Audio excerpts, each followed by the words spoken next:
Os veciños desta zona da parroquia de Rubiáns, en Vilagarcía, levan moitos anos reclamando melloras da seguridade viaria nesta transitada estrada que une a localidade con Pontevedra. Neste punto concreto, na intersección que vai para Sentín, os veciños contaban con ter un paso de peón semaforizado hai xa 10 anos e será cando menos o compromiso adquirido hai agora unha década. Pasaron 10 anos e, lamentablemente, o semáforo que lle correspondía a Sentín nunca se instalou. Instalaronse os demais, cousa que é de agradecer, pero xusto o que faría falta instalar aquí non se fixo, non? Así que 10 anos despois, dende a Asociación de Veciños manteñen a mesma reivindicación. Piden un paso de peón regulado por semáforos e a delimitación dunha parada de autobús en dirección Vilagarcía que garanta a seguridade dos seus usuarios. Xusto aí é onde para o bus escolar.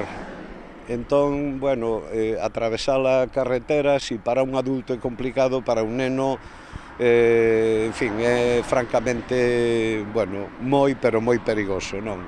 As súas reivindicacións volveron ser postas de novo en coñecemento do Ministerio de Fomento, que ten as competencias sobre esta vía. A administración a quen corresponda deberían, pois, tomar cartas no asunto e, alo menos, garantir que o cruce da estrada para a toma de autobuses pois que polo menos se faga nunhas condicións de seguridade mínimas. As reclamacións dos veciños buscan poñer freos constantes contratempos que se rexistraron nesta zona nos últimos anos, varios deles, como nos lembra Xurxo, con resultado de morte. Aquí mesmo, onde estou situado ahora mismo, estaba unha mañán esperando o bus para ir a Pontevedra e unha señora que cruzaba para o lado da lá foi arrollada por un coche. Recordo ver como voaba o seu corpo polo aire e o resultado foi morte instantánea, non?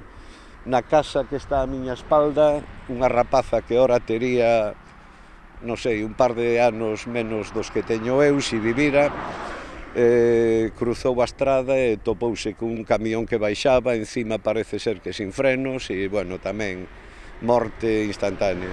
Os veciños de Rubiáns tamén aproveitan para reclamar, neste caso, ao Concello, melloras na iluminación do cemiterio parroquial.